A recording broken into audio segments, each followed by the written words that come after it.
இந்த இனிய மேடை இன்றைக்கு வணக்கத்திற்குரிய இணைத் தலைவர் நிதி பணி நிறைவு அசோக் லைலண்ட் நிறுவனத்திலே பணியாற்றி 30 ஆண்டுகளுக்கு மேலாக பணியாற்றி ஒரு மிகப்பெரிய பெருமிதம் மிகுந்த ஒரு தலைவராக ஐயா திரு பார்த்திபன் அவர்கள் இந்த அரங்கம் வந்திருக்கிறார்கள்.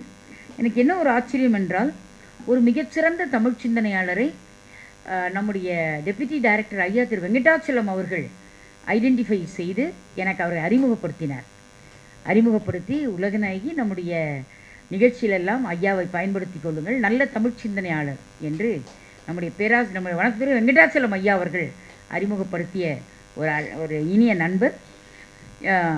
அவருடைய ப்ரொஃபைல் அப்படின்னு பார்க்கும்பொழுது எப்பொழுதும் அவர் படித்தது வந்து M Com, MBA, CA, chartered accountant எல்லாம். ஆனால் எத்தனை எம்காம், எம்பிஏ, சிஏ, ஐசிடபிள்யூன்னு எத்தனை ஏ இருந்தாலும் அவர்கிட்ட ஒரு ஆட்டிடியூட்னு ஒரு ஏ இருக்குது. அதுதான் மனோபாவம் என்கிற ஒரு ஆட்டிடியூட்னா மனோபாவம், யாரையும் மதிக்கிற ஒரு மனோபாவம், எல்லார் வாய்ச்சொல்லும் மந்திரம் போல் உற்று கவனிக்கிற ஒரு மனோபாவம், எந்த இலக்கிய நிகழ்ச்சிக்கு வந்தாலும் அந்த நிகழ்வு தொடங்குவதற்கு ஒரு 20 மணித்துளிகளுக்கு முன்பாகவே வருகிற மனோபாவம், அந்த நிகழ்ச்சி முடிந்த பிறகு யார் முக்கியமான விருந்தாளி வந்திருக்கிறாரோ அவரை கொண்டு போய் அவருடைய கார் வரை அவரை ஏற்றி வழி அனுப்பி அவருக்கு வணக்கம் செலுத்தி விட்டு வருகிற மனோபாவம், இதையெல்லாம் நான் கடந்த ஒரு 10 வாரங்களாக பார்த்துக்கிட்டு வரேன் பாரதிய வித்யாபவனில். அப்படிப்பட்ட ஒரு அரிய சிந்தனையாளர்.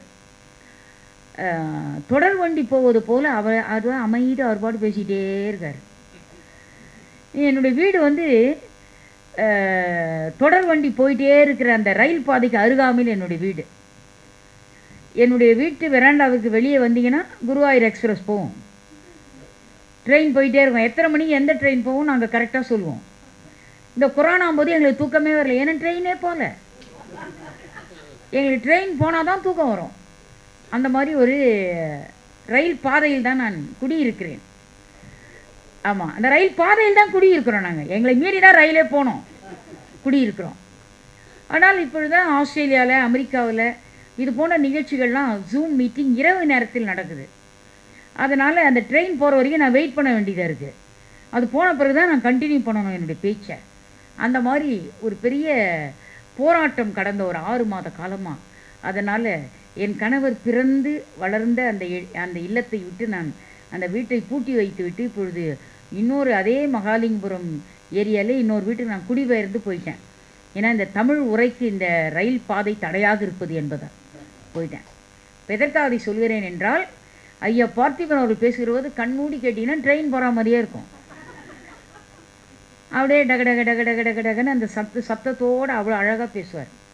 எனக்கு ரொம்ப ஆச்சரியமாக என்னுடைய நட்பெண்ணும் பாத்தையில் பூத்த புதுமலர் ஐயா திரு பார்த்திபன் அவர்கள் அற்புதமான சிந்தனையாளர், கரவொலி பலமாக இருக்கட்டும்.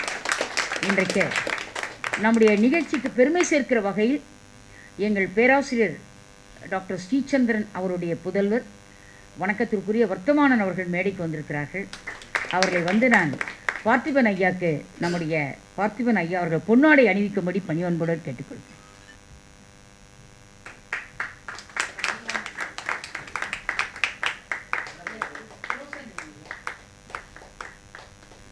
ஐயா திரு பார்த்திபன் அவர்கள் இப்பொழுது நமக்கு விழா தலைமை உரை ஆற்றுவதற்காக அவரை பணிவன்போடு அழைக்கிறேன். பெருமதிப்பிற்கும் மரியாதைக்கும் உரிய உறவு சுரங்கத்தின் தலைவர் பேராசிரியர் முனைவர் உலகநாயகி பழனி அவர்களே,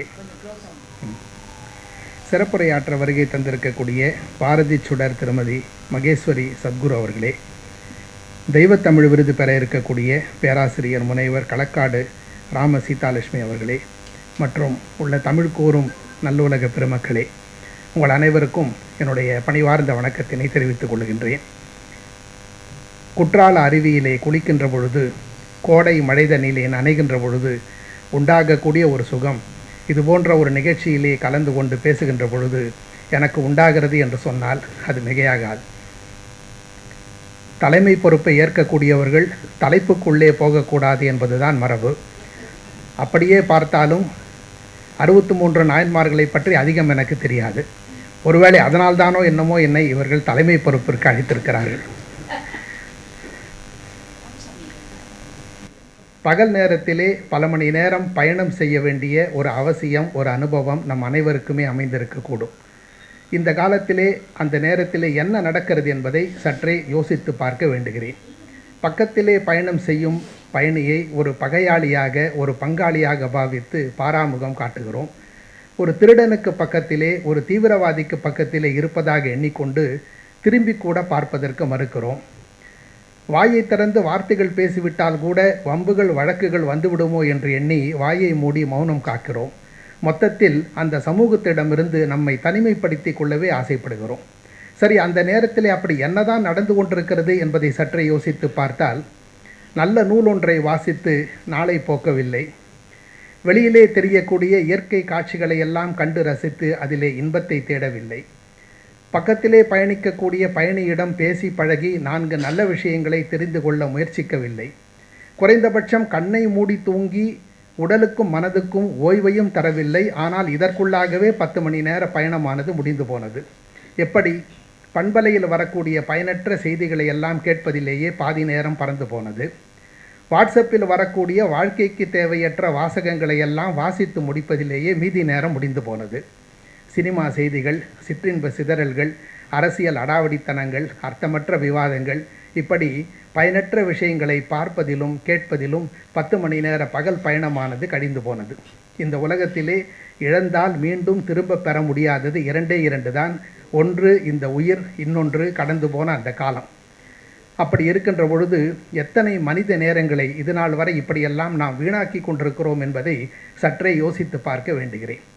இப்பொழுதெல்லாம் பொங்கலுக்கும் புத்தாண்டுக்கும் கூட புதிதாக யாரும் வாழ்த்துக்களை எழுதுவதில்லை. எங்கோ யாரோ வாட்ஸ்அப்பிலே அனுப்பிய வாழ்த்துக்களை அப்படியே அடுத்தவருக்கு ஃபார்வேர்டு செய்து கொண்டிருக்கிறோம், ஒரு தபால்காரரை போல. அப்படி என்றால் இதில் நம்முடைய மூளைக்கு என்ன வேலை இருக்கிறது? சிந்தனைக்குத்தான் என்ன செலவு இருக்கிறது? சொந்தமாக 2 வரி வாழ்த்துக்களை கூட எழுத முடியாதபடிக்கு நம்முடைய மூளை முடங்கி போனதா? சிந்தனை ஆற்றல் செல்லரித்து போனதா? கரைபுரண்டு ஓடக்கூடிய காட்டாற்று வெள்ளமாகிய நம்முடைய கருத்தோட்டத்திற்குள்ளே கட்டையை போட்டு தடுத்தது யார்? ஏற்கனவே எழுதுவதை நிறுத்திவிட்டோம், எழுத்துக்களை மறந்து விட்டோம், முகவரிகளை தொலைத்து விட்டோம். மனித முகங்கள் கூட மனக்கண்ணிலிருந்து கொஞ்சம் கொஞ்சமாக மறைய ஆரம்பித்து விட்டது. கேட்டால் தொழில்நுட்பம் என்பார்கள். எதற்கு பேர் தொழில்நுட்பம்? நம்முடைய மூளையை முடக்கி போட்டு நம்மை மூளையிலே உட்கார வைப்பதற்கு பேர் தொழில்நுட்பமா? அல்லது நம்மளுடைய மூளையை முடுக்கிவிட்டு நம்மை முன்னேற வைப்பதற்கு பேர் தொழில்நுட்பமா? தொழில்நுட்பத்தை நாம் தவறாக புரிந்து கொண்டோம், அதை தவறாக பயன்படுத்தி கொண்டிருக்கிறோம் என்பதுதான் உண்மை. அந்த காலத்திலேயே ஒரு 50 பைசா கொடுத்து ஒரு வாழ்த்தட்டையை வாங்கி அதை எழுதி அன்புள்ளங்களுக்கெல்லாம் அனுப்பி ஆனந்தப்பட்டோமே, அந்த சந்தோஷத்தை இந்த வாட்ஸ்அப் வாழ்த்துக்களால் வழங்கிடத்தான் முடியுமா? மனித உறவுகளுக்கும் உணர்வுகளுக்கும் இந்த காலத்திலே மதிப்பில்லாமல் போய்விட்டது. இப்பொழுதும் ஒன்றும் கெட்டுப்போகவில்லை. 50 ரூபாய் கொடுத்து நல்ல நூல் ஒன்றை வாங்கி அதிலே வாழ்த்தை எழுதி அன்புள்ளங்களுக்கெல்லாம் அனுப்பி பாருங்கள், ஆயுள் முழுவதும் அவர்கள் உங்களை நினைவிலே வைத்திருப்பார்கள். வேண்டியதெல்லாம் வித்தியாசமான சிந்தனை மட்டுமே, செக்குமாட்டு சிந்தனை அல்ல. கூகுள் என்பது ஒரு செயலி, தெரியாத விஷயத்தை தேடி தெரிந்து கொள்வதற்காக உருவாக்கப்பட்ட ஒரு செயலி. அதிலே எதை தேடுகிறோம், யாரை தேடுகிறோம், எதற்காக தேடுகிறோம் என்கின்ற வரையறை இல்லாமல் எந்நேரமும் உட்கார்ந்து எதையோ தேடி தேடி தேடி கிடைத்த நல்ல வாழ்க்கையை, அமைந்த நல்ல வேலையை, தேடிய பணத்தை கூட இழந்துவிட்டு தேடிக்கொண்டிருப்போரை பார்க்கின்றோம். அந்த நேரத்திலே ஒரு நல்ல நூலை வாங்கி வாசித்திருந்தால் ஒருவேளை நாம் தேடிப்போன விஷயங்கள் அதிலே கூட நமக்கு கிடைத்திருக்கக்கூடும். ஒரு திரைப்படத்தை பார்க்க போகிறோம். அந்த திரைப்படத்திற்காக வாங்கிய சீட்டின் செலவை காட்டிலும் பயணச் செலவு, பார்க்கிங் செலவு, பாப்கார்ன் செலவு, பலகாரம் சாப்பிட்ட செலவு என்று பல ஆயிரங்களை அதற்காக செலவழிக்கின்றோம். அப்படியெல்லாம் செலவழித்து ஒரு நல்ல படத்தை பார்த்த திருப்தியோடு திரும்பி வந்தோமா என்று கேட்டால் அதுவும் கிடையாது. இதெல்லாம் ஒரு படமா என்று விமர்சனம் செய்தபடியே வீடு வந்து சேருகிறோம். இப்படியெல்லாம் வீணாகக்கூடிய பணத்தோடு ஒப்பிட்டு பார்த்தால் ஒரு நல்ல நூலை வாங்கி வாசிப்பதற்காக ஆகும் செலவு ஒரு தூணின் அளவா அல்லது துரும்பின் அளவா என்பதை யோசிக்க வேண்டுகிறேன். உணவு என்றாலே அதை நிதானமாக சமைத்து நிம்மதியாக உண்ண வேண்டும் என்பதுதான் நியதி. ஆனால் துரித உணவகம் என்கின்ற பெயரிலே அவசர கதியிலே சமைக்கப்பட்ட அரைவேக்காட்டு உணவை அதிக விலை கொடுத்து வாங்கி சாப்பிட்டு ஆரோக்கியத்தை கெடுத்துக் கொள்கிறோம். மருந்தன வேண்டாவாம் யாக்கைக்கு என்று பாடிய வள்ளுவரே இவர்களுடைய வீட்டில் வாடகைக்கு குடியிருந்தாலும் இவருடைய வாழ்க்கை முறையை மாற்றிக்கொள்ளப் போவதில்லை. இறைவனை இந்த காலத்திலே இயற்கை உணர்வின் மகத்துவத்தை பற்றி புத்தகம் போட்டு விற்றாலும் அதை யாரும் வாங்கி வாசிக்கப் போவதும் இல்லை. மக்களுடைய மனநிலையிலே ஒரு மாற்றம் வர வேண்டும். அந்த மாற்றங்களை எல்லாம் நல்ல நூல்களை வாசிப்பதால் மட்டுமே கொண்டு வர முடியும். கொரோனா காலம்தான் இருப்பதிலேயே கொடுமையான காலம் என்பதிலே கருத்து வேறுபாடு கிடையாது. ஆனால் அந்த காலத்திலே பல நல்ல காரியங்கள் நடந்தேறியது என்பதையும் நாம் மறுக்க முடியாது. அந்த காலத்தில்தான், அந்த காலகட்டத்தில்தான் கள்ளுக்கதையின் கதவுகள் எல்லாம் இழுத்து மூடப்பட்டது. புதிதாக எந்த தொலைக்காட்சி தொடர்களும் எடுக்கப்படவில்லை. உடலை கெடுக்கக்கூடிய குடியும் மனதை கெடுக்கக்கூடிய தொடர்களும் இல்லாமல் ஒரு காலகட்டம் கழிந்து போனது என்று சொன்னால் அது கொரோனா காலமாகத்தான் இருக்க முடியும். இந்த தொடர்களெல்லாம் வருவதற்கு முன்னால் அற்புதமான கதைகளும் நாடகங்களும் நாவல்களும் இந்த நாட்டிலே நடமாடிக்கொண்டிருந்தது. அவைகள் கதைகளாக பார்க்கப்படவில்லை, கருவூலங்களாக கவனிக்கப்பட்டது. காதலையும் கற்பையும் கண்ணியத்தோடு எடுத்து பேசினார்கள் கதை மாந்தர்கள். சேர சோழ பாண்டிய பல்லவர்களுடைய சரித்திரத்தை எல்லாம் சமையல் கட்டுக்கு கொண்டு போய் சேர்த்தார்கள் சரித்திர நூலாசிரியர்கள். அதிகம் படிக்காதவர்கள், பள்ளிக்கூடம் பக்கம் போகாதவர்கள், கல்லூரி வாசலிலே கால் வைக்காதவர்கள் கூட இந்த கதைகளை எல்லாம் படித்தோ அல்லது படிக்க பக்கம் நின்று கேட்டோ பண்பாட்டையும் பகுத்தறிவையும் வளர்த்து கொண்டார்கள். உறவு பாலங்களை உடைத்தவர்கள் இல்லை, மாறாக உறவுகளை எல்லாம் கட்டி காத்து கைக்குள் வைத்திருக்கக்கூடிய கலையை நமக்கெல்லாம் கற்றுக் கொடுத்து விட்டு போனார்கள். அடுத்து கெடுப்பதும் குடும்பத்தை பிரிப்பதும் அக்கால கதை மாந்தர்கள் அறிந்தது கூட கிடையாது. சரி, அப்படியென்றால் அந்த காலத்திலே தொடர்கதைகளை படித்து தொலைத்தார்கள் நேரத்தை.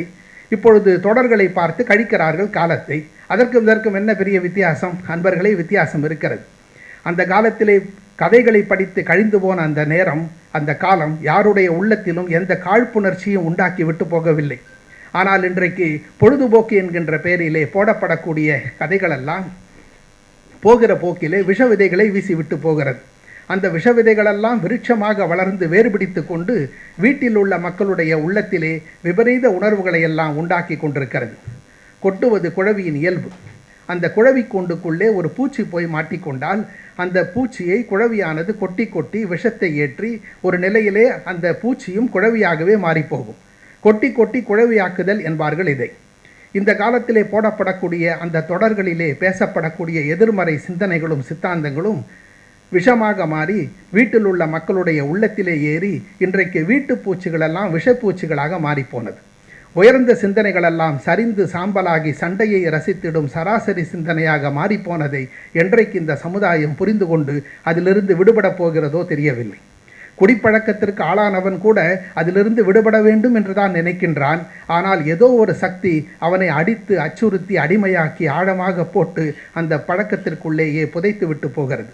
காலையில் கண் விழிக்கின்ற பொழுது பால் நிறைந்த பாத்திரத்தோடு தான் எழுகிறோம். ஆனால் மாலை ஆவதற்குள் ஏதோ ஒரு மூலையிலிருந்து ஓடி வரக்கூடிய ஒரு துளி விஷம் அந்த கலயத்திலே கலந்து பாலை பாழாக்கி விட்டு போகிறது. ஏறக்குறைய நம்முடைய நிலைமையும் அதேதான். விடுபட வேண்டும் என்று தான் நினைக்கின்றோம், ஆனால் விடுதலையாக முடியாமல் தவிக்கின்றோம். நெருப்பு என்று தெரிந்தும் அந்த விளக்கையே சுற்றி சுற்றி வந்து கடைசியில் அந்த விளக்கிலேயே விழுந்து மாண்டு போகும் விட்டில் பூச்சிக்கும் நமக்கும் பெரிய வித்தியாசம் இல்லை. 3 இலைகளுக்குள்ளே மூண்டது ஒரு நாள் போராட்டம். நம்மில் யார் உயர்ந்தவன் என்று. உணவை வைத்து உண்ண பயன்படுத்தப்படும் நானே உயர்ந்தவன், இது வாழை இலையின் வாதம். அந்த உணவிற்கு சுவையையும் காரத்தையும் கூட்டக்கூடிய நானே உயர்ந்தவன், இது கருவேப்பிலையின் கருத்து. என்னதான் சுவையான உணவாக இருந்தாலும் அதை செரிக்க செய்யக்கூடிய நானே சிறந்தவன், இது வெற்றிலையின் வெற்றி முழக்கம். இந்த 3 இலைகளும் போட்ட கூச்சலை கேட்டுக்கொண்டிருந்தது மாதவனின் மார்பிலே மாலையாக சூட்டப்பட்டு அவன் மலரடிகளை வருடி நின்ற துளசி இலை. அந்த துளசி இலை அங்கிருந்து கீழே இறங்கி வந்தது. அன்பர்களே, நீங்கள் மூவருமே உயர்ந்தவர்கள்தான், ஒரு விதத்திலே உபயோகமானவர்கள்தான். அப்படி இருக்கின்ற பொழுது உங்களுக்குள் எதற்காக இந்த வீண் விவாதம்? விட்டுவிடுங்கள் இந்த வீண் விவாதத்தை. ஒன்றை மாத்திரம் புரிந்து கொள்ளுங்கள், நீங்கள் முடிவிலே மூவருமே போய் சேர வேண்டிய இடம் என்பதோ ஒன்றுதான். வாழை இலையிலே வைத்து உண்டான பிறகு அந்த இலையானது வீதியிலே வீசி எறியப்படுகிறது. காரத்தை கொடுத்தது கருவேப்பிலையானாலும் தட்டில் விழுந்த கையோடு ஒதுக்கி ஓரமாக வைக்கப்பட்டு குப்பை கூடையிலே போய் சேருகிறது. வெற்றிலையின் சாற்றை விழுங்கிய மனிதன் வெறும் வெற்றிலையை வெளியேற்றிவிட்டுத்தான் வேறு வேலை பார்க்க போகிறான். ஆக நீங்கள் மூவருமே முடிவிலே போய் சேர வேண்டிய இடம் என்பதோ ஒன்று என்னும் போது உங்களுக்குள் எதற்காக இந்த வீண் விவாதம் என்று சொல்லி மீண்டும் மாதவனின் மலரடியை போய் சரணடைந்தது. இலைகளுக்கு மாத்திரமல்ல, மனித தலைகளுக்கும் இந்த உதாரணங்கள் பொருந்தும். மண்ணில் பிறந்த மக்கள் சமூகத்திற்குள் தான் எத்தனை மாறுபாடுகள், எத்தனை ஏற்றத்தாழ்வுகள், எத்தனை எதிர்மறை எண்ணங்கள், பார்த்து கொண்டிருக்கக்கூடிய பணியை வைத்து, சேர்த்து வைத்திருக்கும் செல்வத்தை வைத்து, வாழ்ந்து கொண்டிருக்கக்கூடிய வீட்டை வைத்து, வைத்திருக்கக்கூடிய வாகனத்தை வைத்து, இப்படி எத்தனை விதமான ஏற்றத்தாழ்வுகள். இந்த வேற்றுமை விழுதுகளையெல்லாம் வேரூன்ற விடாமல் தடுத்து ஒற்றுமையையும் ஒருமைப்பாட்டு உணர்வையும் ஒரே ஒரு சக்தியால் உருவாக்கிட முடியும் என்று சொன்னால் அது நல்ல நூல்களால் மட்டுமே உருவாக்கிட முடியும். நாம் தினமும் உண்கிறோம், யாரையும் கேட்பதில்லை. உடை மாற்றிக்கொள்கிறோம், ஒருவரும் அதுக்காக கவலைப்படுவதில்லை. உறங்கப் போகிறோம், ஒருவருடைய அனுமதியும் அதற்காக நாம் கோருவதும் இல்லை. அப்படி இருக்கின்ற பொழுது 1 மணி நேரம் நாம் உட்கார்ந்து படிக்க வேண்டும் என்று சிந்தித்தால் அதை தடுக்கப் போவது யார்? தடை சொல்லப் போவது யார்? அந்த 1 மணி நேரத்திலே நீங்கள் யாரையும் அழைக்காதீர்கள், யாருடைய அழைப்பையும் ஏற்காதீர்கள். அலைபேசியை அணைத்து போடுங்கள், தொலைபேசியை தூக்கி தூர வையுங்கள், தொலைக்காட்சி தொடர்புகளோடு உங்களுடைய தொடர்புகளை எல்லாம் துண்டித்து கொள்ளுங்கள். அந்த 1 மணி நேரம் படிப்பதை கடமையாக்கி கொள்ளுங்கள். ஒருவேளை 1 வருடத்திற்கு பிறகு உங்களுடைய மனநிலையிலே எந்த ஒரு மாற்றமும் இதனால் ஏற்படவில்லை என்று நீங்கள் யோசித்தால் இந்த பழக்கத்தை, பயிற்சியை பாதியிலே விட்டுவிட்டு வேறு வேலை ஏதாவது இருந்தால் போய் பாருங்கள். அதற்கு பதிலாக நம்முடைய எதிர்பார்ப்புக்கு மாறாக நம்முடைய மனநிலையிலே ஒரு மாற்றம் உண்டாகுமானால், நம்முடைய எதிர்மறை எண்ணங்களெல்லாம் எழுந்தோடி அந்த இடத்திலே நேர்மறை எண்ணங்கள் வந்து நிறையுமானால், நம்முடைய தன்னம்பிக்கை வளருமானால், தன்மான உணர்வுகள், தாழ்வு மனப்பான்மை தளருமானால், தற்கொலை எண்ணங்கள் எல்லாம் தவிடுபடியாகுமானால், நம்மை பரிகாசம் செய்த கூட்டம் இப்பொழுது நம்மையே பாராட்ட தலைப்படுமானால், நம்முடைய பழிவாங்கக்கூடிய சிந்தனையும் எண்ணங்களும் மாறி அந்த இடத்திலே மனமானது பக்குவப்படுமானால், ஏன் நாம் இதை ஒரு வாழ்க்கை முழுவதும் ஒரு வேள்வியாக எண்ணி இதை செய்து பார்க்கக்கூடாது? ஒரு வீட்டிற்குள்ளே நுழைகிறோம், அங்கே ஒரு கண்ணாடி பேழை கண்ணிலே படுகிறது, அதற்குள்ளே அழகழகான பொம்மைகளை அடுக்கி வைத்திருக்கிறார்கள். அதற்கு அடுத்த வீட்டிற்குள்ளே நுழைகிறோம், அங்கேயும் ஒரு கண்ணாடி அலமாரி, பொம்மைக்கு பதிலாக புத்தகங்களை பார்க்கிறோம். அடுக்கி வைக்கப்பட்ட பொம்மைகள் வீட்டின் அழகை கூட்டுகிறது, படிக்க வைத்திருக்கும் நூல்களோ அந்த வீட்டின் மதிப்பை கூட்டுகிறது. நாம் கூட்ட வேண்டியது வீட்டின் அழகையா அல்லது வீட்டின் மதிப்பையா என்பதை நாம் தான் முடிவு செய்ய வேண்டும். இந்த உலகத்திலே உயிர் வாழ்வதற்காக சுவாசிக்கின்றோம், உறவுகளை எல்லாம் நேசிக்கின்றோம், ஒரு முடிவை எடுப்பதற்கு முன்னால் யோசிக்கின்றோம், ஆண்டவனை அனுதினமும் யாசிக்கின்றோம். இப்படி யாசிப்பதும் யோசிப்பதும் நேசிப்பதும் சுவாசிப்பதும் எப்படி வாழ்க்கையில் ஒரு பகுதியாக மாறிப்போனதோ அதே போல வாசிப்பதையும் வாழ்க்கையில் ஒரு பகுதியாக்கி கொள்ள வேண்டும் என்று சொல்லி இங்கே இன்ற விழாவிற்கு வருகை தந்திருக்கக்கூடிய உங்கள் அனைவருக்கும் அவருடைய குடும்பத்தாருக்கும் சந்தோஷமும் சம்பத்தும் சமாதானமும் சந்தானமும் சகலவிதமான சௌபாக்கியத்தையும் அந்த சர்வேஸ்வரன் வழங்கிட வேண்டும் என்று வேண்டிக் கொண்டு இந்த மகா சிவராத்திரி நன்னாளிலே மகேஸ்வரனை பிரார்த்தனை செய்து மகளிர் தின வாழ்த்துக்களை மகளிர்களுக்கு உரித்தாக்கி விடைபெறுகின்றேன். நன்றி, வணக்கம்.